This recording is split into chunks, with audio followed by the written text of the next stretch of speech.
Hello viewers, আসসালামু আলাইকুম। Welcome to my Aurora cooking studio. আশা করি সবাই ভালো আছেন। আজ আপনাদের সামনে নিয়ে হাজির হয়েছি বাচ্চাদের কিংবা বড়দের সবার পছন্দের হোয়াইট পপকর্ন ও ক্যারামেল পপকর্নের রেসিপি নিয়ে। হয়তো অনেকে ভাবছেন এটা এমন কি, তবুও যারা পারে না তাদের জন্য অনেক কিছু। তাই খুব সহজে কিভাবে দুই রকম পপকর্ন আপনারা বাসায় তৈরি করবেন সেটাই দেখে নিই।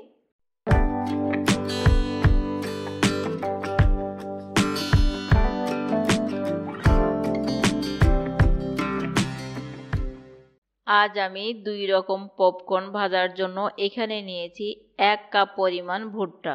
ভুট্টায় কোনো পোকা অথবা ময়লা আছে কিনা সেগুলো একটু দেখে নেবেন। এরপর চুলায় একটি কড়াই বসিয়ে আমি দিয়ে দিচ্ছি 1/4 কাপ পরিমাণ রান্নার তেল। সাথে দিয়ে দিচ্ছি 1 চা চামচ পরিমাণ লবণ। লবণটা ভালোভাবে মিশে গেলে, তেলটা বেশ গরম হয়ে গেলে এখন এখানে দিয়ে দিব ভুট্টাগুলো দিয়ে আমি এভাবে একটু নেড়ে চেড়ে তেলের সাথে ভালোভাবে মিশিয়ে দিব। মিনিট খানিক পরে এটাকে আমি ঢাকনা দিয়ে ঢেকে দিব। ঢাকনা ছিদ্রটাকে আমি টিস্যু দিয়ে বন্ধ করে দিয়েছি, তাহলে আর ভেতরের ভাপটা বাইরে বের হতে পারবে না।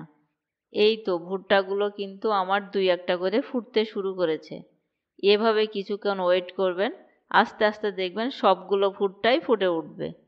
এই যে দেখুন কি সুন্দরভাবে সবগুলো ভুট্টা ফুটছে। এটা দেখতেও কিন্তু খুবই সুন্দর লাগে। এই যে আমার ভুট্টাগুলো ফুটে একেবারে এক কড়াই হয়ে গিয়েছে। এখন আমি ঢাকনাটা খুলে নিচ্ছি। নিচে হয়তো আরও 2-1টা আছে, বাট সেগুলো করতে গেলে এখন আগে যেগুলো ফুটে গিয়েছে সেগুলো পুড়ে যেতে পারে।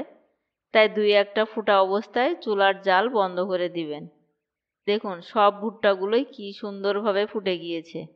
এখন চুলা থেকে কড়াইটা আমি নামিয়ে নিব। এখন ক্যারামেল পপকর্ন তৈরি করার জন্য চুলায় আমি আরেকটা কড়াইতে নিয়ে নিচ্ছি 1/4 কাপ পরিমাণ চিনি, সাথে দিয়ে দিচ্ছি 2 টেবিল চামচ পরিমাণ পানি। এভাবে নেড়ে চেড়ে চিনিটাকে মিশিয়ে দেওয়ার চেষ্টা করব। পানির সাথে পুরোপুরি চিনিটা মিশে গেলে এভাবে যখন ফেনা উঠবে তখন এর ভেতরে দিয়ে দিব 1 টেবিল চামচ পরিমাণ বাটারটা দিয়ে অবশ্যই এভাবে ভালোভাবে গুলিয়ে নেবেন। এখন এটাকে অনবরত নাড়তে হবে। নাড়তে নাড়তে কালারটা আস্তে আস্তে লালচে হতে শুরু করবে। সেই লালচে কালারটা আস্তে আস্তে বাড়তে থাকবে। এই পর্যায়ে একেবারে নাড়া বন্ধ করা যাবে না। চুলার জালটা এখন একেবারে লোতে রাখবেন। কালারটা এই রকম হলে আমি যে পপকর্নগুলো ভেজে রেখেছিলাম তার থেকে অর্ধেক পরিমাণ এখানে দিয়ে দিলাম। দিয়ে সাথে সাথে এভাবে নেড়ে চেড়ে ক্যারামেলের সাথে সব পপকর্নগুলোকে মিশিয়ে নেব। চুলাটাকে অফ করে দিব। ক্যারামেলটা দ্রুতই পুড়ে যায়, আর ক্যারামেলটা পুড়ে গেলে এটা খেতে তিতা হয়ে যাবে। যাই হোক, ভালোভাবে মাখা হয়ে গেলে এখন এটাকে এভাবে একটু ছড়িয়ে রাখবেন, যাতে একটার সাথে আরেকটা জোড়া লেগে না যায়। এই তো রেডি হয়ে গেল আমাদের 2 রকমের পপকর্ন। খুব সহজেই ঝটপট তৈরি করে ফেলুন সুইট পপকর্ন এবং হোয়াইট পপকর্ন।